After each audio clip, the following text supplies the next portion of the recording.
Et bonjour à tous, c'est Slainer, j'espère que vous allez bien. Moi ça va super. Je retrouve aujourd'hui pour une nouvelle vidéo. Une vidéo que j'ai eu l'idée de faire puisque souvent dans mon entourage on me pose la même question. C'est alors quand un nouveau perso est arrivé, souvent c'est le cas, ou quand une personne drop un nouveau perso, c'est tu me conseilles quoi comme team autour de lui. Alors, cette vidéo elle a pour but d'aider certaines personnes parce que certains d'entre vous savent déjà faire des vidéos, beaucoup d'entre vous même. Je dis pas que ma vision de faire des teams est la meilleure.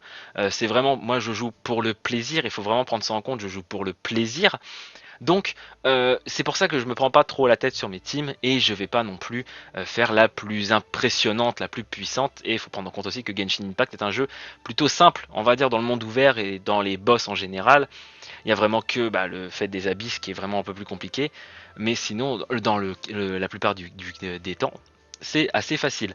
Donc, si cette vidéo, pour vous, vous cherchez vraiment la meilleure optimisation possible, elle n'est pas pour vous la vidéo. Par contre, si vous aimez juste jouer, vous amuser, profiter d'un personnage que vous aimez vraiment, et c'est cette vidéo potentiellement vous aider. Désolé si je bégaye un peu.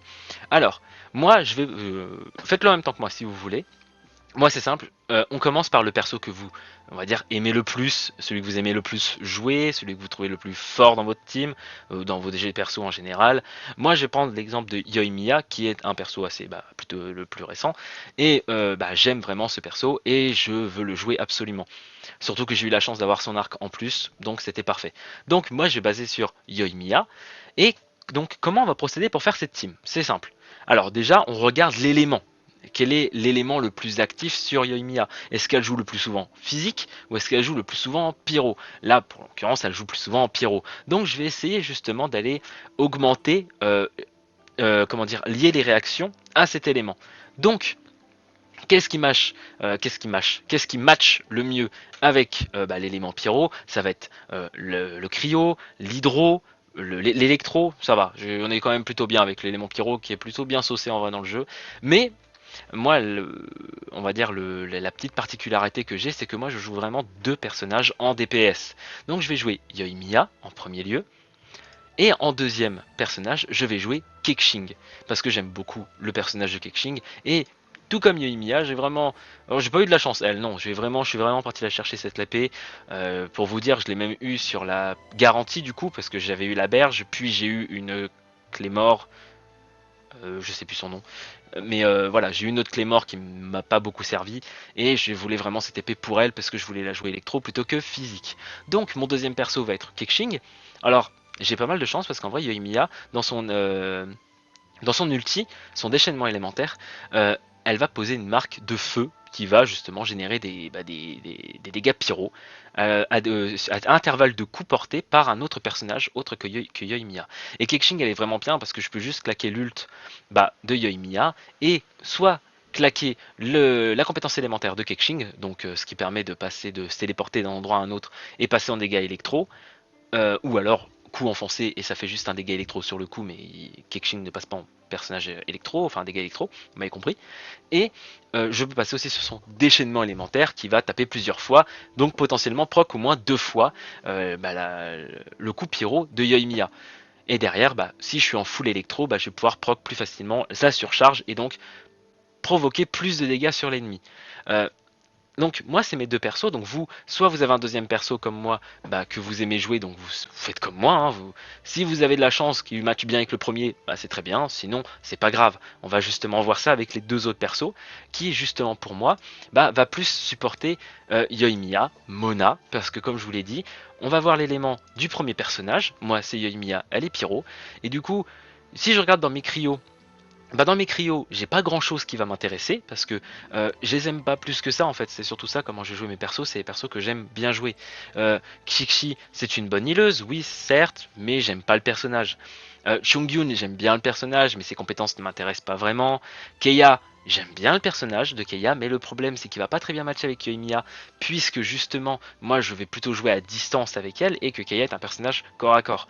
Donc il faut vraiment que je prenne en compte ce moment-là où j'ai besoin d'être au loin et que l'ennemi me laisse tranquille. Donc dans ce cas-là, j'en ai deux à qui je pense en 5 étoiles, c'est Mona et Ganyu, parce qu'elles peuvent toutes les deux porter un leurre, et les deux matchent plutôt bien avec Yoimiya. Mais si je devais choisir entre les deux, ce serait Mona. Déjà parce que je préfère Mona à Ganyu, c'est mon avis personnel. Et j'ai pas envie d'avoir deux archères dans ma team. Une me suffit amplement. Mona est très bien, en plus son état de vicissitude est plutôt pratique pour fuir s'il faut, ou tout simplement aller sur l'eau, même dans l'exploration en général, c'est plutôt pratique. Donc je vais rester sur Mona. Je pose un leurre avec Mona. Les ennemis s'occupent, enfin la plupart des ennemis ne s'occupent plus de moi, donc je suis assez tranquille avec ma Yoimiya. Mais il reste encore des ennemis qui sont trop loin du leur, qui sont du coup toujours attirés par mon perso pour les frapper. Et le problème des archers, on va dire, Yoimiya ou un autre, parce que Yoimiya va passer en dégâts pyro avec sa compétence élémentaire, ça fait pas d'elle quelqu'un de intouchable. Donc forcément, je vais me faire interrupt à certaines occasions. Il faut que j'empêche ça, et je pense à ceux que, si vous le faites en même temps que moi, si vous avez par exemple un personnage archer, Fischl, Ganyu, que vous allez jouer avec un temps de charge, du coup pour sa flèche, je pense à Ganyu, où son temps de charge est un poil plus long que les autres puisqu'elle doit avoir sa fleur, et bah vous pouvez vous faire interrupt très facilement, même si vous êtes peut-être déjà arrivé. Et du coup, et bah à cela, je vais ajouter un bouclier à la team, Zhongli. Zhongli va être plutôt pratique là-dedans, parce que justement, son shield va nous permettre de perdre moins de dégâts, de prendre moins de dégâts, pardon, perdre moins de dégâts, non c'est pas compliqué, c'est un peu compliqué, prendre moins de dégâts, et justement, on est quasiment intouchable selon comment vous allez build votre Zhongli. Mais voilà, plus vous avez de PV, plus il va avoir de son shield. Donc essayez de maxer votre Zhongli en PV max, à fond en PV. Comme ça, vous allez avoir un bon shield pour votre main personnage. Voilà, et au-delà de ça, sa compétence élémentaire à Zhongli va débuff la résistance élémentaire et physique des ennemis de 20%, je crois, je sais plus, ça doit s'afficher sous vos yeux pour l'instant. Euh, donc voilà pourquoi j'ai choisi Zhongli dans ma team. Donc voilà, très simple. Mais voilà comment moi je fonctionne pour faire ma team. Voilà, vous l'avez sous vos yeux, ma team. Euh, donc c'est comme ça qu'il faut voir en fait une team. C'est une vidéo très courte, ça je le sais. Mais voilà comment vous voyez votre team. Vous prenez votre perso que vous voulez jouer, que vous aimez ses dégâts, comme vous voulez, c'est vous qui décidez, c'est votre gameplay. Donc vous choisissez votre premier perso. Si vous n'en avez qu'un, et ben vous choisissez un deuxième, voire un troisième perso qui va très bien supporter le premier, en regardant les résonances élémentaires. Voilà, donc si jamais sur internet vous trouvez très facilement ce que font chaque résonance élémentaire, si jamais ça vous intéresse que je fasse une vidéo dessus, n'hésitez pas à me le dire en commentaire, je le ferai volontiers, ça me dérangera pas du tout, ça va, c'est pas très compliqué en vrai.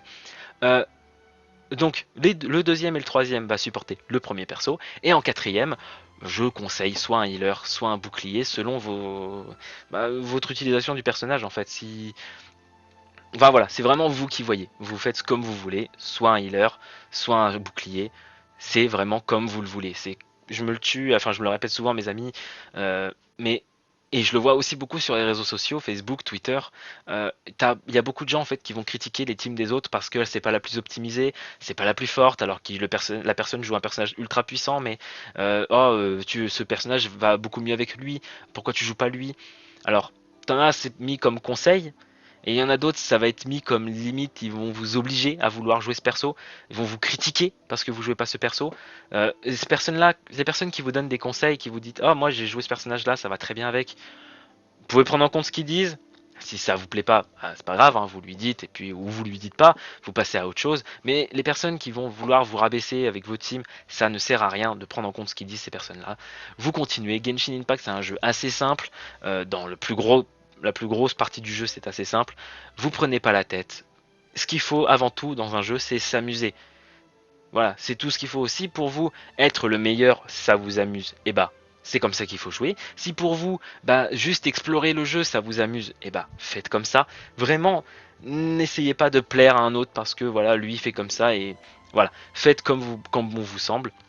Jouez pour le plaisir et c'est ce qui compte. Voilà. En tout cas, n'hésitez pas à me dire moi quel est votre perso que vous avez préféré le plus dans Genshin Impact et lequel vous voulez voir dans votre team justement.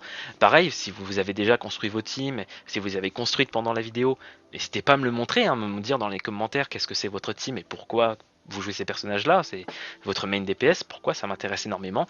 Et si jamais vous voyez des commentaires qui disent oh je joue ce personnage là mais je ne sais pas quoi mettre, j'ai pas d'idée, et bah moi j'essaierai de répondre, j'essaierai de vous aider comme je peux. Et si jamais vous jouez les mêmes persos que la personne, et que vous avez la réponse à cette question, n'hésitez pas aussi à aller donner un petit coup de main. Ça mange pas de pain, c'est pas très compliqué. Voilà, on s'entraide entre nous. Genshin Impact est quand même une belle communauté et je pense qu'on peut continuer à tous s'entraider. Sur ce, n'hésite pas à t'abonner, à laisser un petit pouce vers le haut si ça t'a plu. En tout cas, je vous dis à la prochaine pour une prochaine vidéo. Ah, d'ailleurs, si vous voulez une vidéo pour les résonances élémentaires, n'hésitez pas à me le dire en commentaire. Voilà, ce sera tout. Bonne journée à vous, c'était Slainer, je vous dis ciao.